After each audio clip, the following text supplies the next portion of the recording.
When Michael Carter stepped off the bus in Fayetteville, North Carolina, no one noticed anything unusual. He was 31 years old, fit, quiet, standing straight. To the outside world, he looked perfectly fine, but inside, he felt completely broken. Before he ever wore a uniform, Michael grew up in a small American town where the future felt like a narrow path. His father worked in construction, his mother worked two jobs to make ends meet, and college just seemed too expensive, too out of reach. So, at 19, Michael enlisted in the military. It wasn't about seeking glory or chasing adventure. It was about something much more fundamental: stability, direction, and a chance to matter in a world that felt overwhelming. Michael served to deployments overseas. He was a good soldier. He did his job well, followed every order, and dedicated himself to protecting the people around him. But war doesn't stay where it happens. It's a silent stowaway, and it followed him home. Back in civilian life, the world felt different, distorted. Loud noises made him jump. Sleep became a luxury he could no longer afford. Crowds, once just a part of daily life, now felt suffocating and dangerous.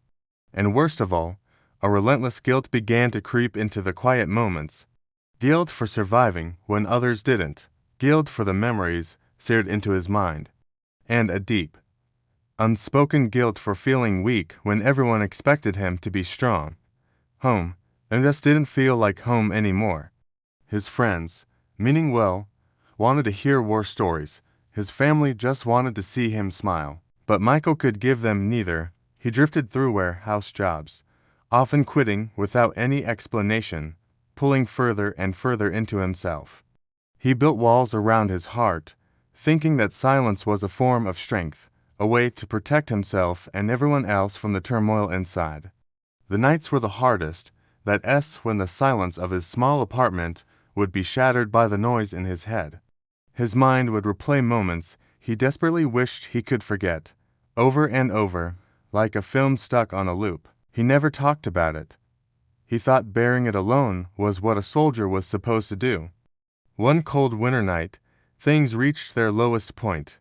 Michael sat alone in his living room. The TV was on, but the volume was muted, casting silent, flickering light across the heavy air. His gaze fell on a bottle of pills on the table. It wasn't because he truly wanted to die, but because he was so desperate for the noise, the memories, the pain, to just stop. After a long, heavy silence, he put the bottle down. It wasn't a moment of newfound hope, but one of pure, bone-deep exhaustion. He was just too tired to do anything. The very next day, Michael did something that felt harder than any mission he had ever been on. He walked into a local VA clinic. He didn't have a speech prepared. He couldn't articulate the storm raging inside him. He just looked at the person behind the counter and said for simple words, "I need help." That single decision didn't magically fix everything. It wasn't an instant cure, but it started something. It was the first crack of light in a very dark room. Healing was not a straight line. Therapy was uncomfortable, often painful. Some days felt like a step forward, others felt like 2 steps back. He was forced to confront things he had buried deep down. But through that process, Michael learned something incredibly important. Healing wasn't about forgetting what happened. It was about learning how to live with it. It was about integrating those experiences into his story without letting them define his entire existence. Slowly, cautiously, he started to open up, not to everyone, but just enough. It was in group therapy that he found an unexpected connection. He was in a room with other veterans, men and women of different ages, from different backgrounds, who had fought in different wars. But they all shared the same invisible struggles.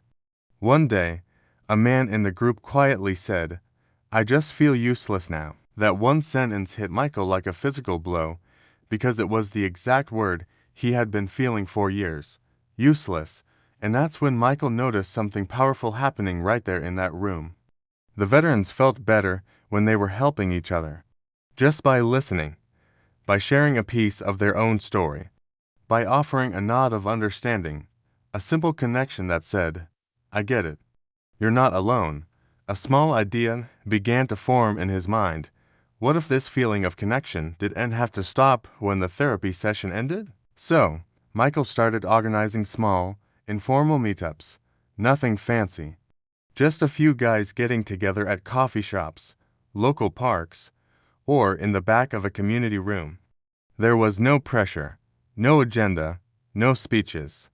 It was just a space for conversation, or even just for comfortable silence among people who understood. Word began to spread quietly through the veteran community. More and more people started showing up. Some came and just listened for weeks before ever saying a word. Others talked for the first time in years about what they had been through. Michael never called himself a leader. He didn't feel like one. But people started looking to him, not because he had all the answers, but because he understood the questions. But with this new responsibility came a wave of self-doubt. Who was he to be helping others? He was still struggling himself. He wasn't fully healed. He wasn't perfect. He felt like a fraud. During a session, he confessed this fear to his therapist, who told him something that changed his entire perspective. Michael, you don't need to be fully healed to help someone. You just need to be honest. That was the permission he needed. His own struggles weren't a disqualification, they were his qualification. With renewed focus, Michael decided to build something real. He registered a small nonprofit and gave it a simple, powerful name, Home After Service. The mission was just as simple: to help veterans reconnect. Reconnect to life, reconnect to a sense of purpose, and most importantly, reconnect to each other. There was no big funding, no fancy offices, just pure, unwavering commitment fueled by shared experience. From that point on, Michael found himself on a new kind of mission. He was learning skills he never imagined he would need. Organizing events, writing grant proposals, even public speaking, which terrified him at first. He would stand in front of small groups, his voice shaking, but he did it anyway. Every step was scary, but every step mattered, and lives began to change. Through the connections made at Home After Service, veterans started finding jobs. Some were inspired to go back to school, others simply started to smile again, to re-engage with their families and their lives. One day, a man who had been coming to the meetups for months pulled Michael aside and said, "I just want you to know, you saved my life." Michael just shook his head and replied, "No, we saved each other." Soon, the local news took notice of the program's impact. Then the state. Michael was invited to speak at a major veterans conference. Standing on that stage, looking out at a sea of faces, he felt that old familiar fear creeping in. But this time, it was mixed with something else: pride. Not pride in himself, but pride in what their collective pain had been transformed into. Today, Michael runs Home After Service full-time. He still has hard days. He still struggles sometimes.